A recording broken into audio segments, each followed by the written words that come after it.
We began by hearing the tale of Jesus in the wilderness, tempted by the evil one. And we appreciated that all stories have multiple interpretations. Next, there was the story of Jesus and his disciples on the mountaintop, where the disciples heard the voice of God telling them that they needed to listen to Jesus.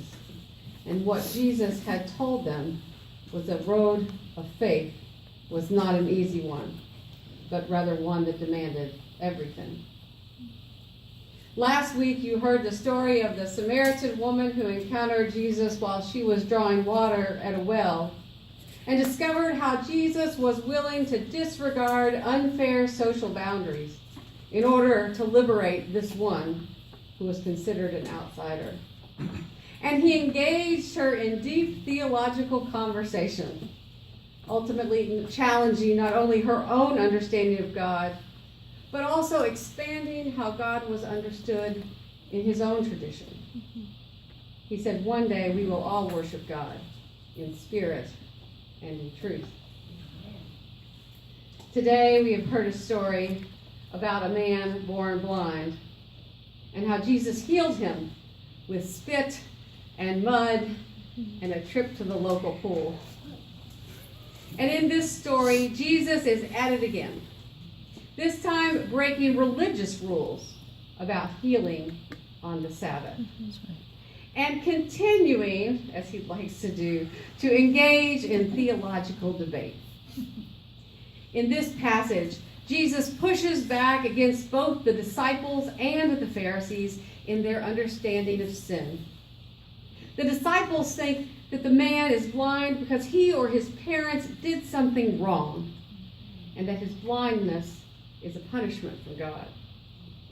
The religious leaders seem to concur with this idea as they tell the man outright that he was born entirely in sins and therefore has nothing to teach them. In fact, these religious authorities belittle and demean him throughout this entire episode. Jesus, on the other hand, makes it clear that this man's blindness is not some punishment for sin, but rather argues that his condition provides an opportunity for everyone to see the goodness of God at work. Not that God made him blind to show how cool God is, but that in his blindness, God's goodness could be seen, bringing new life and light. This man for Jesus is not simply an object lesson sitting on the side of the road, but he is a human being worthy of dignity. What really stood out to me in this text was this man's insistence on telling his story. The religious leaders, the Pharisees, were working hard to make the case that Jesus couldn't possibly be a godly person because he had broken a religious law. He had healed on a holy day, a day when he wasn't supposed to be working. And so they kept asking the man who had been given his eyesight, the man formerly known as blind, who this Jesus was who had performed this amazing sign. And then the leaders went to his parents and then came back to him yet again. And finally the man proclaimed, probably in great frustration, I don't know whether Jesus is a sinner or not. One thing I do know, that though I was blind, now I see. This is his truth, and nothing they can say will dissuade him from proclaiming it. The first lesson I learned from this story is how important it is for each and every one of us to speak and be faithful to our own truth. The truth that God has given to each of us. One thing, he said, one thing I know. It reminds me of Oprah's line, what I know for sure, right? The question for us today is also, what do we know for sure?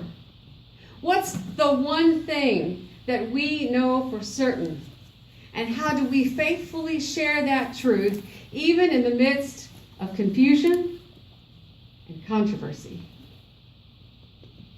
Think about it. Think about how easy it would have been for this man who was blind all his life to simply just say what they wanted him to say. Think about what kind of status or standing it would have given him. This man who up until that moment had been a beggar on the side of the road. It would have been so tempting just to say what they wanted him to say and then go on his way with his eyes. But he stays faithful to what he knows and what he has experienced. In Baptist life, we have this concept called freedom of conscience. The idea that God can speak to each and every one of us individually and give us truth. That the Holy Spirit can guide us. And that gathering together as a community isn't just about listening to what I'm saying here. The person in the front, the person with the title, as it were. It's that we equally receive the gift of inspiration and insight from God. And so when we gather together, we bring that to one another. Freedom of conscience. Freedom to follow what God has shown us. Freedom to speak our truth. Audre Lorde wrote, "When we speak, we're afraid our words will not be heard or welcomed. But when we are silent, we are still afraid. So it is better to speak."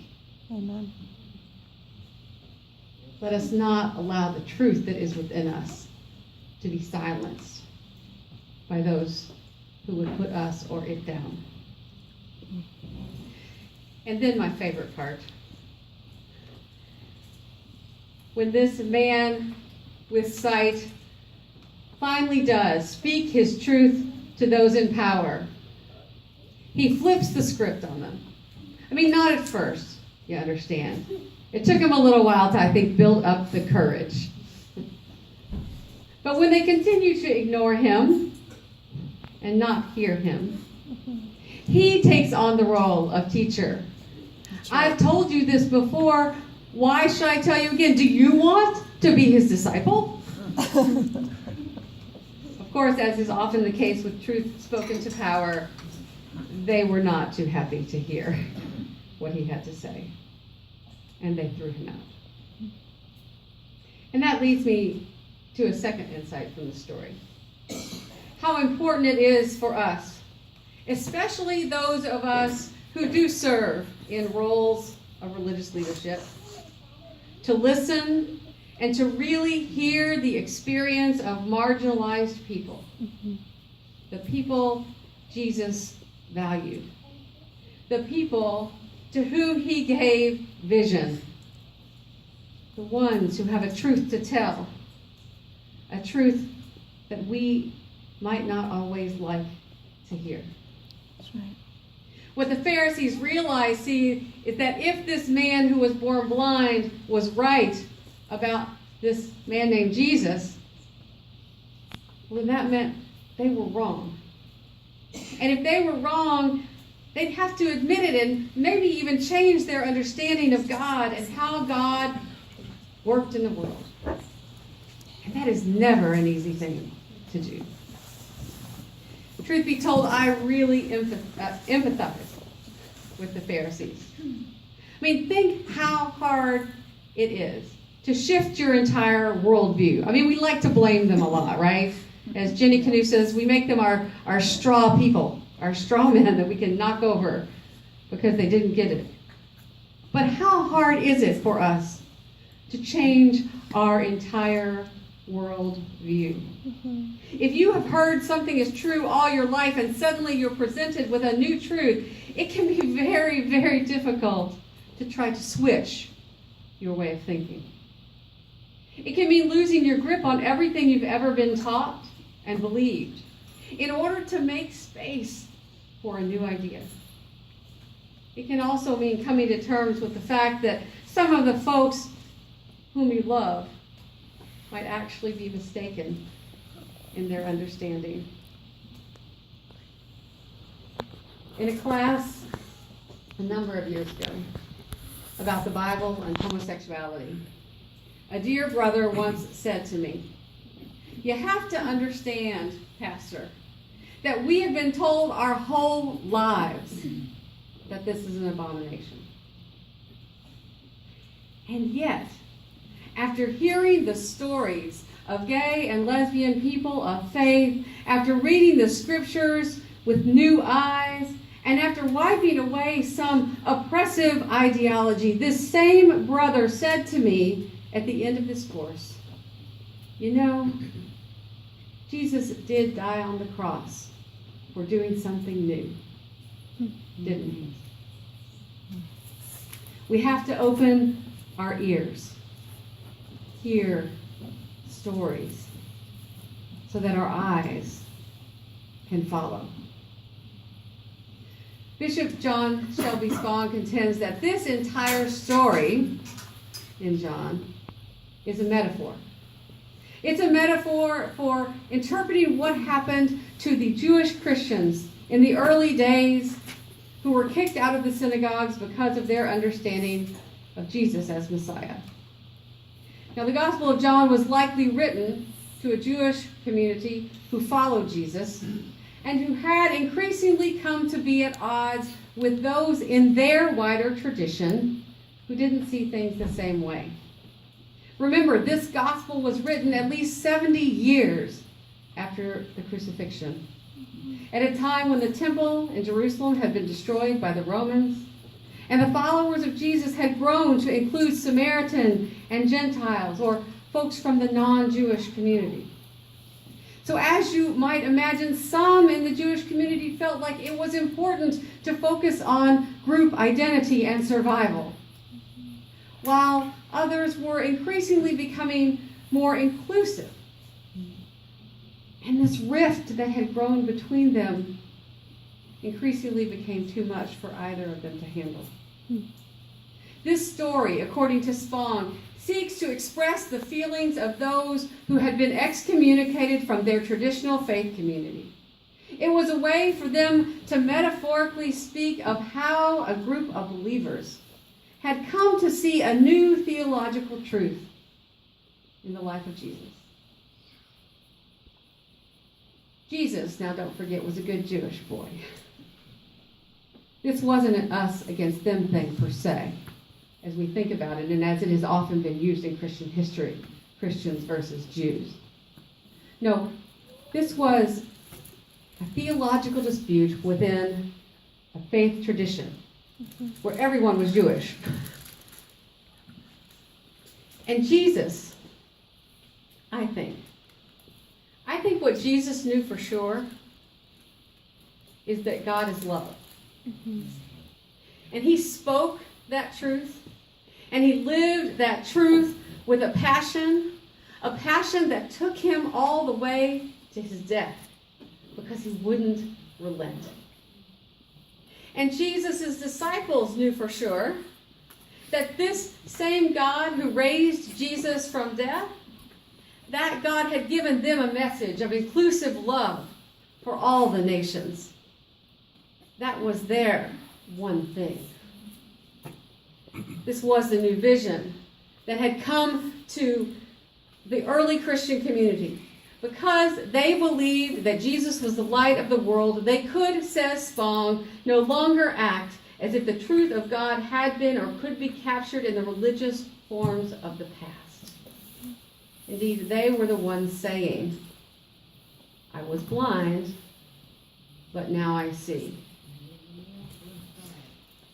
So when we think about the passage in that light, what does that mean for us as we define ourselves as a congregation? What is our truth to share? Do we have a theological insight now that once we did not? Do we hear stories of those who are on the margins and listen to them as a spiritual discipline that will open our hearts to new realities? and new truths? Will we allow our understanding of God to be challenged and expanded as new truths reveal themselves? Dr. James Cone, in his book, The Cross and the Lynching Tree, quotes the French mystic Simone Weil saying, "One can never wrestle enough with God if one does so out of a pure regard for the truth." Christ likes for us, she says, to prefer the truth to him, because before being Christ, he is truth. If one turns aside from him to go toward truth, one will not go far before falling into his arms. Do I need to read that again? Yeah. Christ likes for us to prefer truth to him, because before being Christ, he is truth. If one turns aside from him to go toward truth, one will not go far before falling into his arms. So let us never be afraid of new truths, our own or those of others. If, like Jesus, the one thing we know is that God is love, perhaps we will be able to both share our own stories and experiences and be open to new ways of seeing that can change the world. Amen. Amen.